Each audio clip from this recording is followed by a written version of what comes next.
शरबतपुर गांव के एक कोने में एक गरीब युवक अर्जुन अपनी माँ के साथ रहता था। वह बचपन से ही बहुत मेहनती था, लेकिन भाग्य उसका साथ नहीं देता था। माँ, मैं जा रहा हूँ लकड़ियाँ काटने। जैसे ही लकड़ियाँ काट लूँगा, घर वापस आ जाऊँगा। रात की 2 सूखी रोटी रख लिया हूँ, वहीं खा लूँगा जंगल में और लकड़ियाँ लेके घर आ जाऊँगा। ठीक है बेटा, जल्दी आ जाना। उसने अपनी गरीबी के कारण शादी भी नहीं किया था कि आखिर गुजारा कैसे चलेगा। वह रोज अपने घर से लकड़ियां काटने जंगल निकल जाता था। उसी लकड़ियों को बेच के उसका घर बहुत ही मुश्किल से चलता था। अर्जुन जब लकड़ियां काट रहा था, तभी एक साधु महाराज वहां आए। बहुत भूख लगी है बेटा, कुछ खाने को मिलेगा? आया साधु महाराज। बहुत जोर से भूख लगी है बेटा, अब थकान से चला नहीं जा रहा है। बहुत दूर से आ रहा हूँ, कुछ खाने को है बेटा? हाँ साधु महाराज, अभी देता हूँ मैं आपको। अर्जुन झोले से रोटी लाने जाता है तो सोचता है, मेरे पास तो 2 ही रोटी है। अब साधु महाराज भूखे हैं तो मैं इनको भूखा भी नहीं देख सकता। मैं ये 2 रोटी साधु महाराज को दे देता हूँ। जो भी होगा अब मैं घर जाके ही खाऊंगा, लेकिन साधु महाराज को भूखा नहीं देख सकता। ये लीजिए साधु महाराज, ये रात की 2 सूखी रोटियां हैं। बस यही है मेरे पास खाने के लिए, यही मैं आपको दे सकता हूँ। बेटा, मैं तो एक सन्यासी हूँ। मैं इन सूखी रोटियों को खा के भी कृतज्ञ महसूस करूँगा।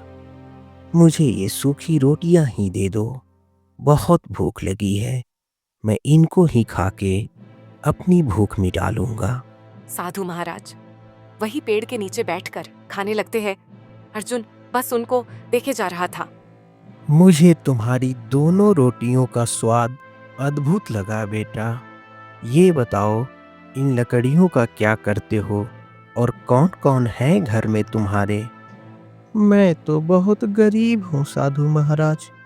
जैसे तैसे लकड़ियाँ काट के उनको बेच के अपना घर चलाता हूँ। मेरे साथ मेरे एक बूढ़ी माँ है, उसी का देखभाल करता हूँ साधु महाराज। बेटा, मैं तुम्हारी दयालुता से बहुत प्रसन्न हूँ। तुमने खुद भूखे रह के मुझ सन्यासी को खाना खिलाया है। जाओ बेटा, मैं तुम्हें वरदान देता हूँ कि आज से जिस चीज़ को छुओगे वो सोने में बदल जाएगी। हाँ, ध्यान रहे कि हमेशा छूने वाली चीज़ को ध्यान से छूना, नहीं तो गलत भी हो सकता है। सोना बन जाएगा? सच में साधु महाराज? हाँ बेटा, जिस चीज़ को तुम छुओगे वो चीज़ सोने में बदल जाएगी। साधु महाराज ने तो बोला है मैं कुछ भी छूऊंगा तो वो सोना हो जाएगा। जरा एक पत्थर छू के देखता हूँ, क्या ये सोना बनता है? अरे बाप रे, ये तो चमत्कार हो गया। ये पत्थर तो सोना बन गया। अब मैं घर जाता हूँ, जल्दी से अपनी माँ को बताता हूँ कि मैं कुछ भी छूता हूँ तो सोना बन जाता है। अर्जुन सोने के पत्थर का टुकड़ा झोले में रख के घर के तरफ चल देता है। माँ, चमत्कार हो गया माँ। मुझे जंगल में साधु महाराज ने वरदान दिया है कि मैं जो कुछ भी छूऊंगा वो सोने में बदल जाएगी। ये तो चमत्कार हो गया माँ, ये चमत्कार हो गया। अब हमारे दिन भी बदल जाएंगे माँ, हम अब पहले जैसे नहीं रहेंगे माँ। साधु महाराज की जय हो बेटा, तुम इसका उपयोग लोगों के भलाई में ही करना। कुछ दिनों में ही अर्जुन गांव का सबसे सुखी और धन संपत्ति वाला व्यक्ति हो जाता है। मुझ पे तो साधु महाराज का आशीर्वाद है भैया।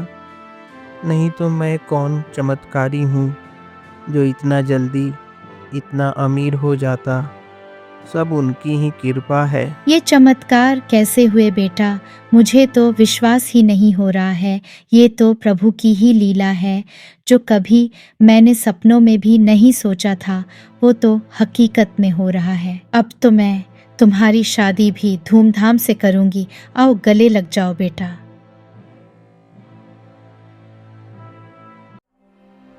हे भगवान, ये कैसा अनर्थ हो गया। मेरी माँ तो सोने में बदल गई। अब मैं इसको कैसे ठीक करूं?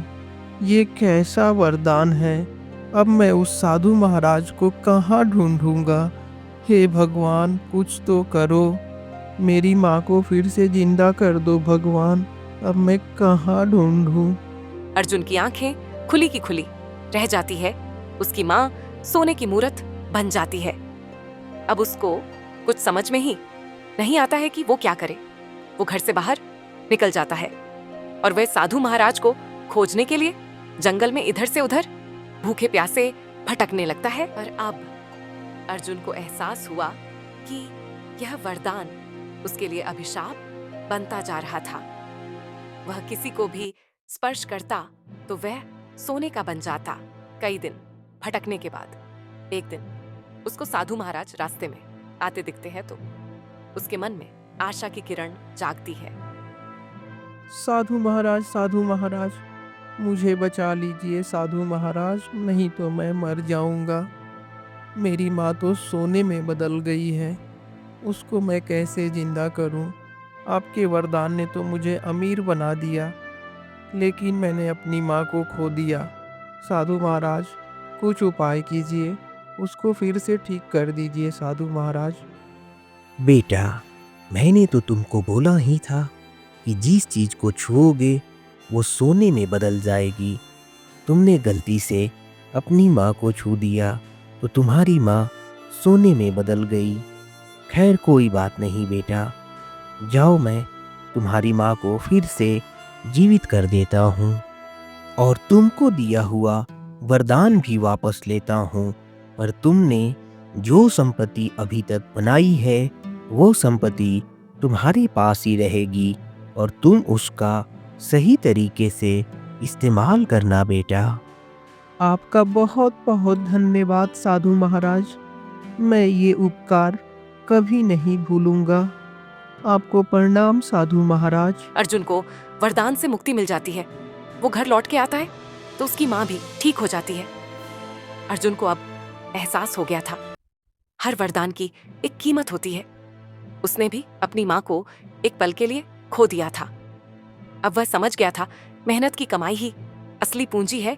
वो अपने गांव के लोगों से मिला। मैं बहुत परेशान हो गया था। मुझे अब ये धन दौलत नहीं चाहिए।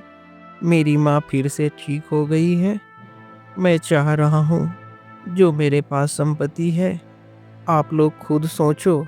मैं तो सोच रहा हूँ इसमें सब आप लोगों को दे दूँ, जिससे गांव में एक अच्छा स्कूल बन जाए और बच्चों की पढ़ाई के लिए अच्छा हो जाएगा।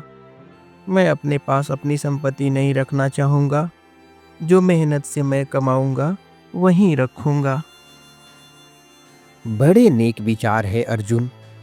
ऐसे विचार तो गांव की भलाई में बहुत काम आएंगे और तुम्हारे पास संपत्ति भी है तो हम एक स्कूल बनवा सकते हैं अर्जुन।